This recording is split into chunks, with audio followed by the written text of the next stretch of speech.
And that's what I like about the movie. Like, even if the acting was kind of bad and stuff, it's basically like watching a Tupac documentary that the true fan knows. Yeah. And maybe some of the mainstream documentaries and stuff didn't cover, but like as a fan, you research, you learn shit, knows. Basically put into a movie with kind of like B class acting, C class acting. So it's not acted very well, but it's like basically watching a documentary. It hits all, not all, but a lot of the important points. It just doesn't dive deep into them to give them emotion. But even when I first heard they were doing that, it's like watching a slideshow, kind of. Like when I first heard they were doing that, my first thought was like, that's gonna be hard. Woo! Alicia spilling drink. Yeah, well, that is a hard movie to make, and especially Tupac, when like Tupac's so unique. Yeah, that's the other thing, because like NWA movie had Dr. Dre and Ice Cube watching over every move, making sure they really liked it. Exactly. So then the Tupac movie, like, it was other people who had experienced his life, put the story together, and you got representation. And no disrespect, because Benny Boom directed it, right? Yeah. But no disrespect to him, but like even like me personally, like back then, like his mother was still alive. But you know what? So people that I would have around that I would be asking the questions about if I was producing the movie, I'd have like I definitely have the Outlaws. I think they were there. Like that's what I mean. Everyone the movie is accurate. That's the thing that blows me away, because with how people talked about it, I thought it was going to be some cheesy fucking, but it's actually accurate. I heard there was an iPhone in there. I didn't see the iPhone. Okay. I might have went out for a cigarette once or twice during it.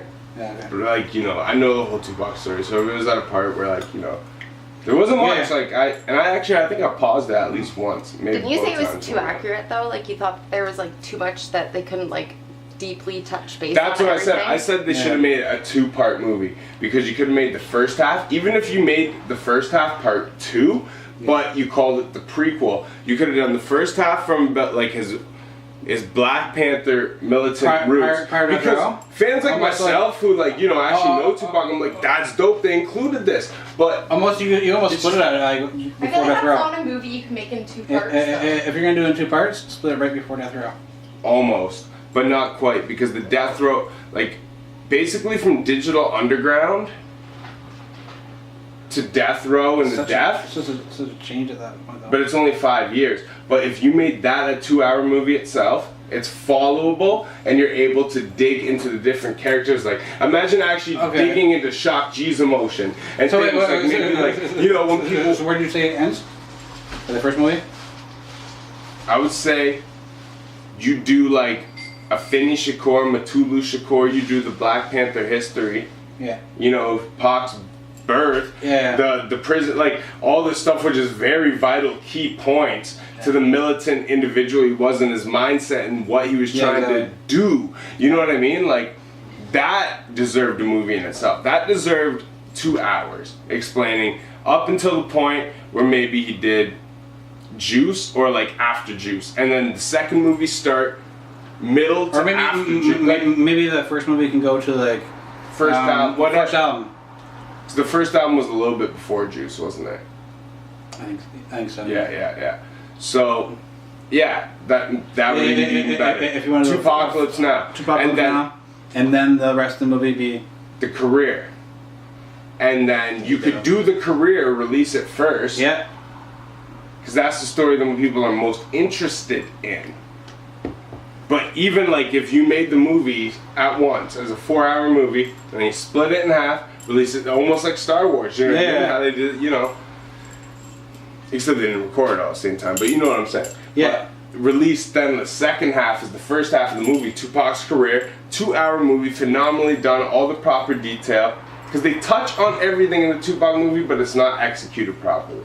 Okay. And so you need some really good actors, really, stop trying to find a guy who looks so much like Tupac who can act like him. Actually, find someone who really acts like the Biggie movie. What do you think about that? I hated the Biggie movie. I almost think the Tupac movie is better than the Biggie movie. Because the Biggie movie... And people hate on the Tupac movie, but I thought Notorious was so whack. Diddy produced it. He made himself look like he was so cool. No disrespect to Diddy. I have mad respect for Diddy. And real hip-hop heads are going to look at me like I'm crazy for saying that. But I mean, like, as anyone, you know what I mean, who can make I mean, like, Diddy, there's nothing to disrespect about him. Yeah. I can't disrespect Diddy. I grew up in my teenage years thinking Diddy was whack. He just needs to say pause when he says certain things. I can't even hate, man. Diddy. I can't hate on Diddy, man. I can't. I can't. I just had to throw that out because the reason. I know, but man, Biggie. Yeah. The Locks. Mace. Yeah. Faith Evans. Mary J. Blige. Yeah. And Sean John is dope clothing. They were. But at a point they were super. At a point they were. They were super dope. Man, Diddy, I can't even lie.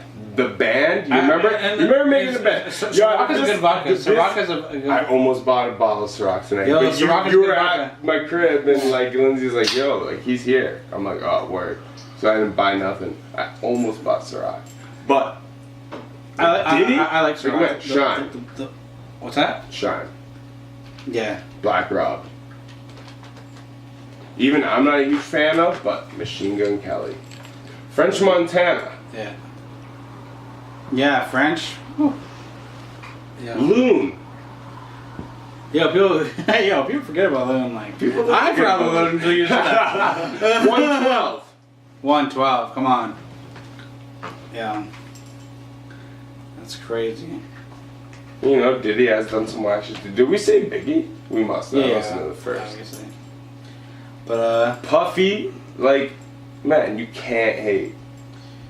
And like, he's like Russell Simmons, but no disrespect to Russell Simmons, but almost cooler because he never left hip hop. Russell Simmons got in hip hop. He's like, yeah, I see money in this. Made it pop, and it was like, alright, let white people take over his label. Yeah. But Leo the look on your face right there. I'm like, I'm not trying to shit on Russell, but like the look on your face is like, motherfucker, you better talk about Russell, like. But like, no respect to Russell yeah. either. Def Jam is my favorite hip hop label of all time. But, like, legit, like. Well, if you look at like, Def Jam has to be. Legit. Def Jam has to be like. It is the best label of all time. Yeah. But even reading this book shows you, like, I don't know, no disrespect. Russell Simmons, yeah. But Diddy you gotta respect because he stayed with hip hop, man. Yeah. He got into like '93. We're like now what 2008 now or 2018 now. So no, what's like that? 25 years.